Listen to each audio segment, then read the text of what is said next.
Hola a todos, queridos amigos y amigas, de nuevo con todos vosotros en el tema hoy 298 de este estudio sencillo de la Biblia. Y estudiaremos el capítulo 13 y último del libro de Nehemías. Y como siempre tenemos a Francisco que nos dirige la palabra. Adelante. Y como tenemos la Biblia preparada, comenzamos. En este capítulo vamos a ver que el libro de Nehemías termina con otra insurrección del pueblo. Cuando Nehemías dejó Jerusalén, había quedado todo en orden y funcionando bien. La realidad es que tuvo mucha paciencia y trabajó mucho, pero al final quedó tranquilo porque todo se había acabado satisfactoriamente. La Biblia no dice el tiempo que estuvo Nehemías ausente de Jerusalén, pero se supone que no fue menos de un año.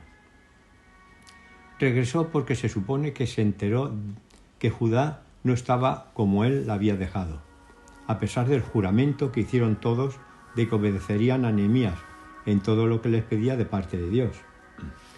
Una vez informado Nehemías de todas las transgresiones del pueblo, veremos en el versículo 1 cómo comienza a actuar.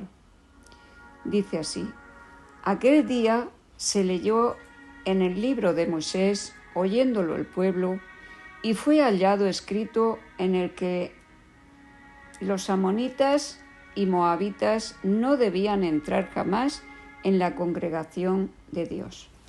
En el versículo 2 explica el porqué de esta prohibición. Dice: por cuanto no salieron a recibir a los hijos de Israel con pan y agua, sino que dieron dinero a Balaam para que los maldijera. Mas nuestro Dios volvió la maldición en bendición. El versículo 3 nos dice cómo contestó el pueblo.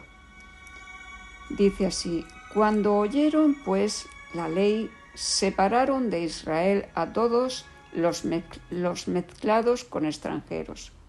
Recordad que Esdras, que estuvo antes que Nehemías, también les hizo separarse de sus mujeres a todos los judíos que se habían casado con mujeres extranjeras. Y esta misma actitud tuvieron y prometieron los judíos cuando llegó Nehemías. Es de suponer que al marchar Nehemías a Persia, rápidamente volvieron con sus respectivas familias extranjeras, además de que también lo hicieran otros. Esta actitud, que parece que rápidamente se extendió entre el pueblo, se realizaría en parte por el mal testimonio que dio el sumo sacerdote Eliasib, pues además de permitir a su hija que se casara con el hijo de Tobías, acérrimo enemigo de Judá, permitió a Tobías realizar cosas que estaban prohibidas. Los versículos 4 y 5 nos dicen lo siguiente: y antes de esto el sacerdote Eliasib, siendo jefe de la cámara de la casa de nuestro Dios, había emparentado con Tobías y le había hecho una gran cámara, en el cual guardaban todos los utensilios, el diezmo del grano, del vino, del aceite, que estaba mandado dar a los levitas, a los cantores y a los porteros, y la ofrenda de los sacerdotes. Como sumo sacerdote, Eliasib estaba encargado de toda la zona del templo, y durante la ausencia de Nehemías había cedido a Tobías una de las mejores habitaciones del templo. Evidentemente, éste la usaba como residencia. Durante la estancia de Nehemías en Jerusalén no permitió la entrada a Tobías, pero en cuanto se marchó Nehemías a Persia, al estar Tobías emparentado con el sumo sacerdote, no tuvo problemas en la entrada a Jerusalén. Es más, se alojó en los habitáculos de la casa de Dios. En el versículo 6, Nehemías aclara que todas estas transgresiones se habían realizado en su ausencia, y cuando llegó se enteró de todo el daño que había realizado el sumo sacerdote. Dice el versículo 8: y me dolió en gran manera, y arrojé todos los muebles de la casa de Tobías fuera de la cámara. También se dio cuenta Nehemías que habían sido desatendidos los levitas, por lo que éstos ya no podían ministrar en la casa de Dios, y se habían marchado a sus tierras, para trabajarlas y poder mantener a sus familias. Por este motivo, Nehemías reprendió a los oficiales, según podemos ver en los versículos 10 y 11. En el versículo 12 podemos ver que el pueblo ya llevaba los diezmos de la cosecha.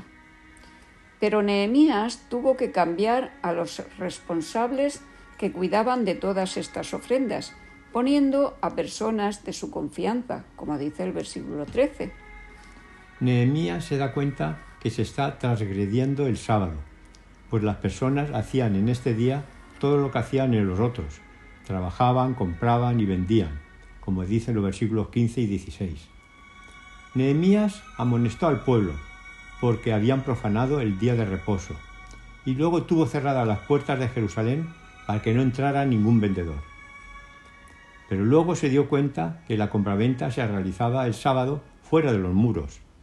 Les habló seriamente y ya no volvieron en sábados estos vendedores. Incluso les amenazó con arrestarlos si no le obedecían. Todo esto podéis leerlo en los versículos 17 al 22.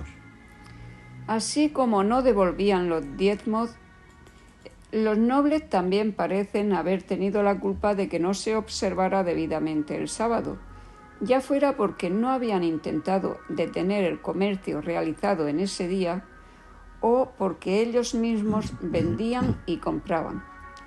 Nehemías con las cosas del Señor era muy estricto, como debe ser. Y para comprobarlo voy a leer los versículos 23 y 24. Dice: Vi asimismo en aquellos días a los judíos que habían tomado mujeres de Asdod, las filisteas, amonitas y moabitas, y la mitad de sus hijos hablaban la lengua de Asdod, porque no sabían hablar judaico, sino que hablaban conforme a la lengua de cada pueblo. Y en el versículo 25 ya se pone bastante bravo. Dice: Y reñí con ellos y los maldije, y herí a alguno de ellos, y les arranqué los cabellos, y les hice jurar diciendo: No daréis vuestras hijas a sus hijos, ni tomaréis de sus hijas para vuestros hijos, ni para vosotros mismos. En el versículo 26 les expone los problemas que le surgieron a Salomón por haber tenido esposas extranjeras que lo desviaron de su relación con Dios. Es de suponer que no todos aceptaron el abandonar a sus esposas, pero a estos Nehemías los hizo abandonar el país, como dice el versículo 28. Y el último versículo termina acudiendo a Dios por si alguna cosa no había realizado como él quería. Dice: Acuérdate de mí, Dios mío, para bien. Bien, pues hemos llegado al final de este tema. Mañana seguiremos estudiando la Biblia con el tema 299. Así que muchas bendiciones y hasta mañana.